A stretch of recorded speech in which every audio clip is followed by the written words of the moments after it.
Hey, what's going on? What's going on, everybody? Welcome back. Welcome back. Know it's been a while. Welcome back to another episode of Honest Conversations with Mo, the Mo Love podcast. As I said, it's been a while. Been about a month since I caught up with you all.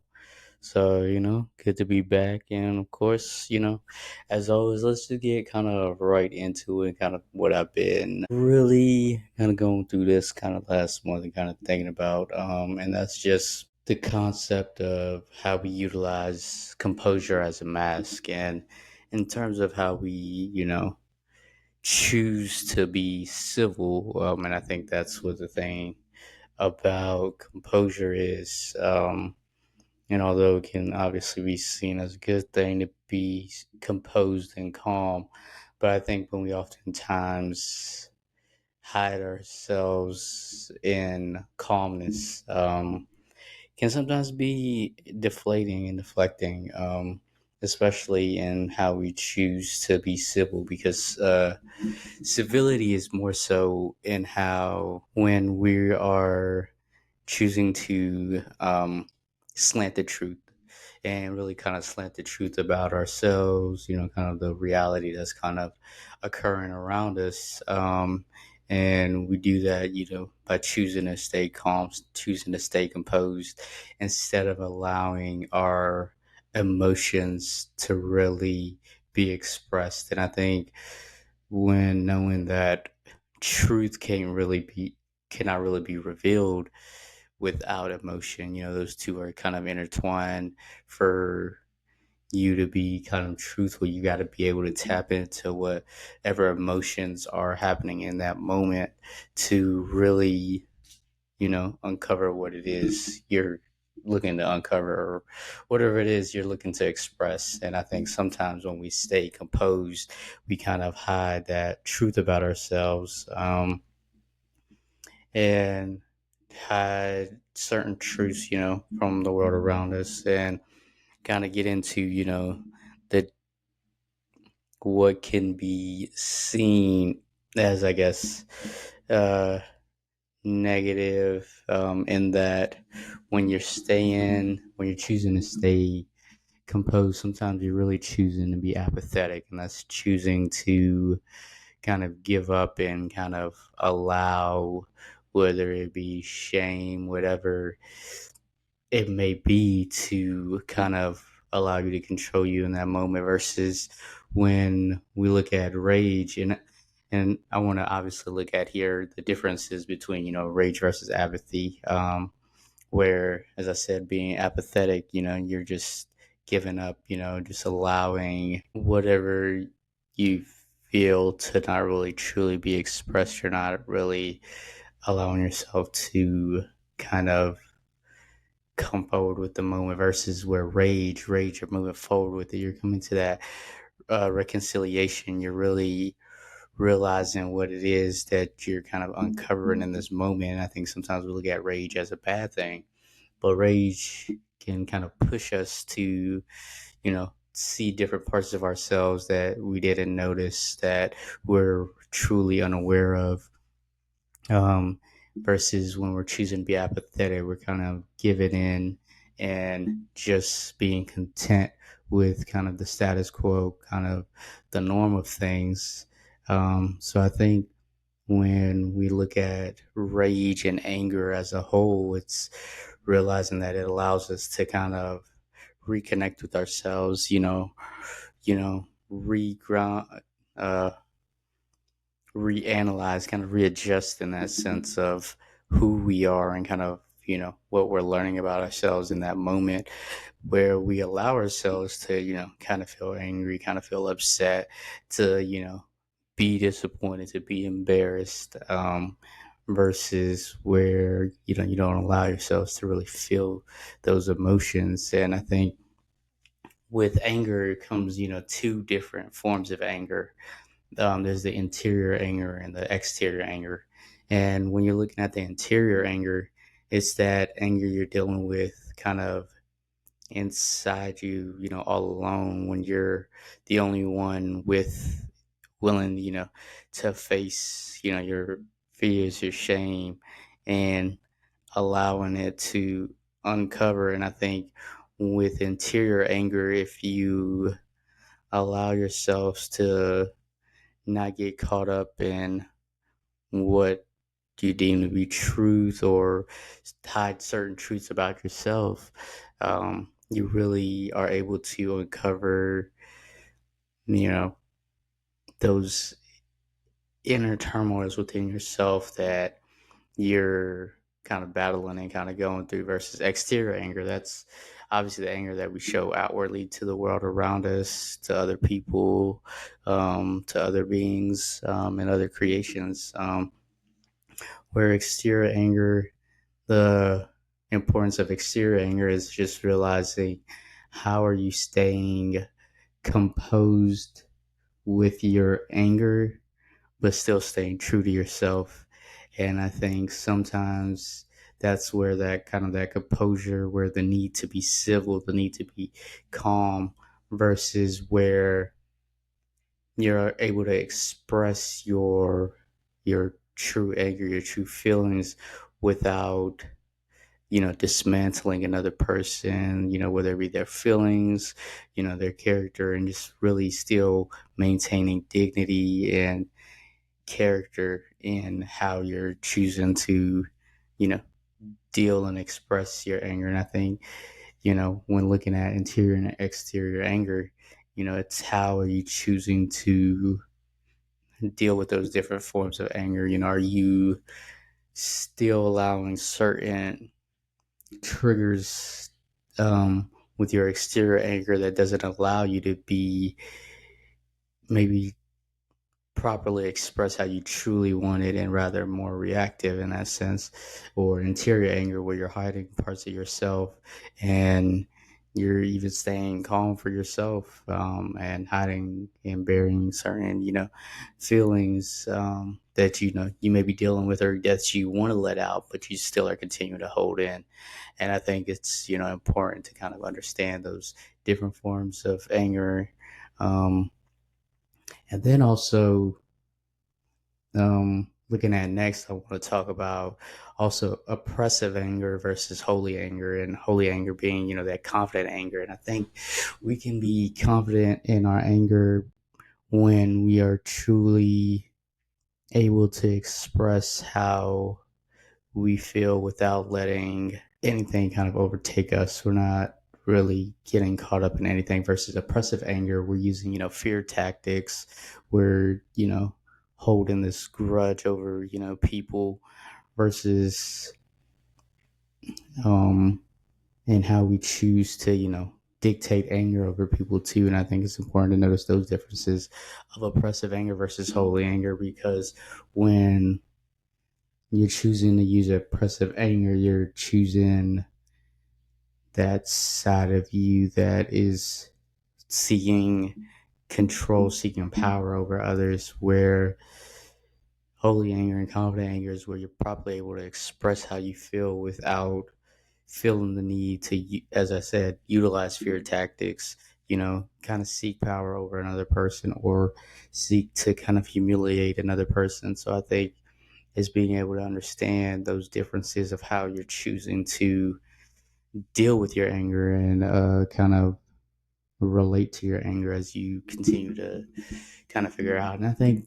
I speak to kind of this Composure as a mask, as someone recently mentioned to me, kind of, how calm I can be. And I am, a very calm person. And I think my calmness is based on, comfortability and kind of the different surroundings and different environments that I'm in, that sometimes I utilize that composure to stay calm as kind of that, defense mechanism, that kind of that protection and kind of, stay on guard versus really just allowing them, and not necessarily, not to say that, as I said, composure can be a bad thing, but it's just allowing yourself to be able to deal with, all the different emotions that kind of flow through you, whether, it is anger at, something that, created outrage for you, or frustration,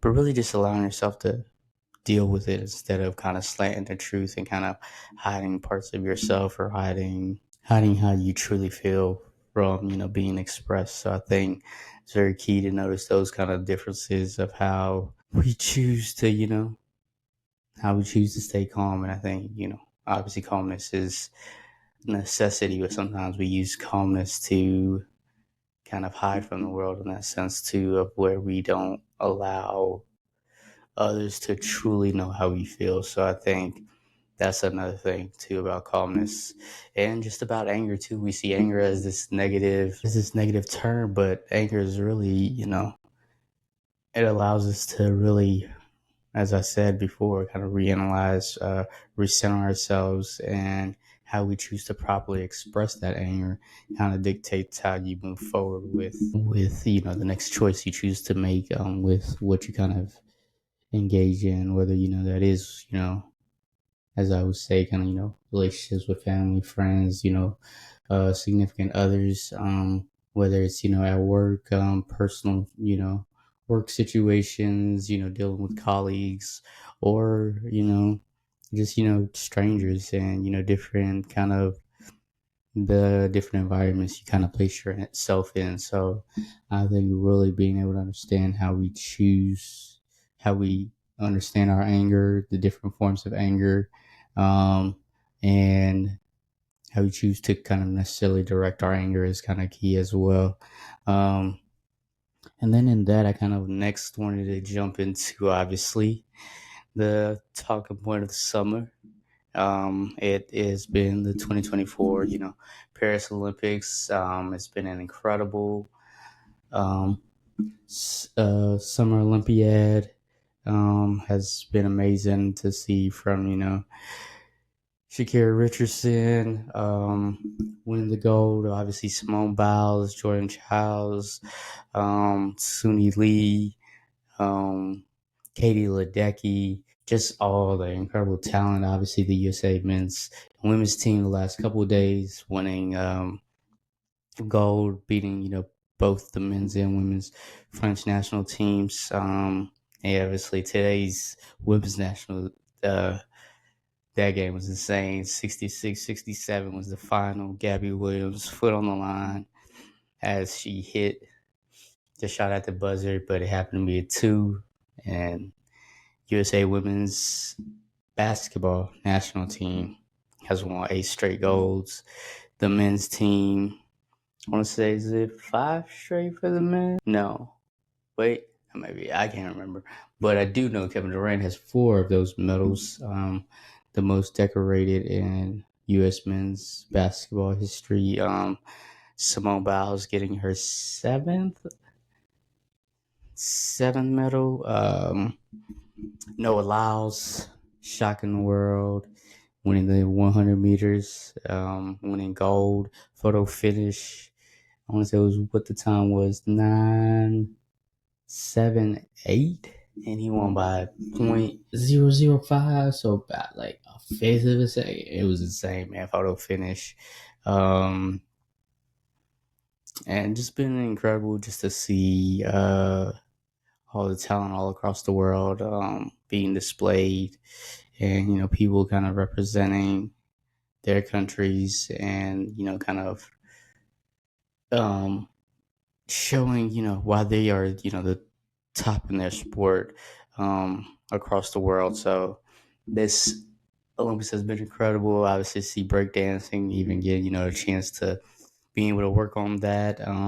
The bylaws on that back in grad school, to now see that come to fruition as an Olympic sport hasn't really gotten love.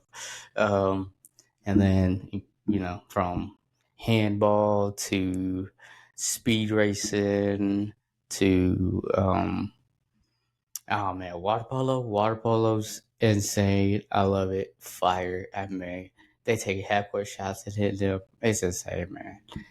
The strength they had in the water. Oh my gosh. Beach volleyball, table tennis, man. All the sports I can name it, man. It's been just fun to watch and see. Everyone kind of showcase their talents. I think that's the thing I always love about the Olympics is people being to showcase their talents in sports that really don't, probably get the limelight that they kind of deserve. Because I think handball, water polo, kind of need to see it on ESPN more. Obviously, we're going to get rugby soon because rugby was fired. Um, USA women's national team and soccer, or probably as you call football, um, obviously getting the gold there. So it's been incredible, and it's also funny to see, obviously only around during the Olympics where people show, their true nationalism, obviously. So that's always fun to see. And then next we'll get into kind of looking ahead to the NFL season. The NFL season is right around the corner, the 2024-2025 season. Michael Penix looked good yesterday in our preseason game. Obviously, we lost 13-20 to the Dolphins. But Penix looked good, 9 of 16, 100 plus yards. Few drops, few kind of overthrows, and a few mistakes here and there. But he's got an arm, man.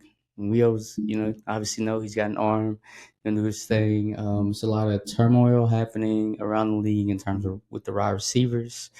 Jamar Chase still not at camp. Brandon Ayuk rejecting the Cleveland Browns offer that the 49ers had made that would have got them Amari Cooper and a second and fifth round pick or fourth round pick. That would have brought Ayuk to Cleveland, but he rejected that. So what they're gonna have to reanalyze that. CD not reporting to camp in Dallas. Micah still, figuring out his contract situation. It's gonna be an interesting season. Obviously, Patty Mahomes cooking in with his weapons, although hopefully Hollywood Brown is good. Marquise Brown's good after being hospitalized. But Xavier Worthy's looking good for them. But it's going to be an interesting season. It's going to be fun. Yeah, hopefully my Falcons, expecting playoffs. We shall see, man. We shall see. It should be fun. It should be fun. And then kind of as we're obviously want to get into the top four album I've been listening to. Dang, favorite album or song. Oh, dang. I don't know if I've had a favorite album or song of late. I think I've kind of been listening to a lot of my kind of favorite playlists. And listening to a bunch of different artists. I was gonna say there's an album off the top of my head, but I can't think of it. But yeah, listening to my what heavy play mix on Apple Music. Obviously my different set lists that I have.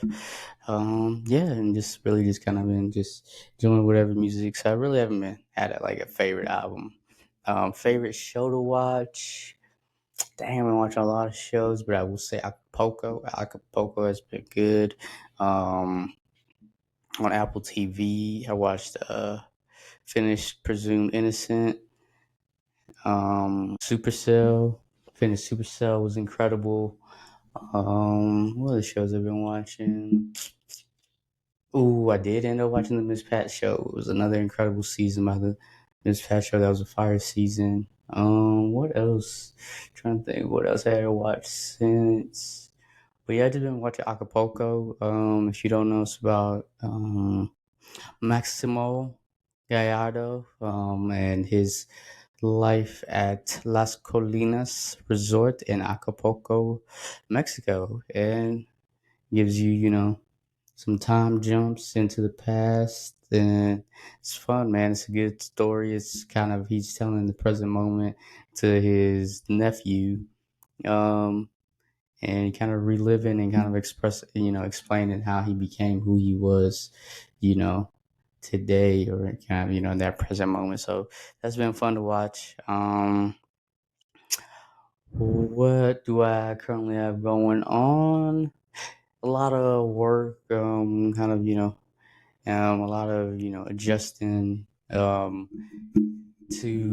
a lot of newness, a lot of new things, but really just continue to go to different things, continue to find new ways to, learn about myself, or, you know, and continue to be, consistent, most importantly too, consistent in kind of all that I do, whether, have been, going to the gym more consistently, really been, trying to eat better consistently. I got to do better with, the people around me too, and the people I care about too, and going to see them and be around them consistently. So I obviously works in progress in a lot of things, and what am I looking forward to? Kind of that work in progress with kind of what I mentioned, and being more consistent, and continue to be more consistent. More trips, more events, in the near future, and yeah, just continue to, make things happen, and, see what becomes of it. And as always, just appreciate you all, you all for taking the time to listen. And yeah, until next time, as always, appreciate y'all for listening. Peace.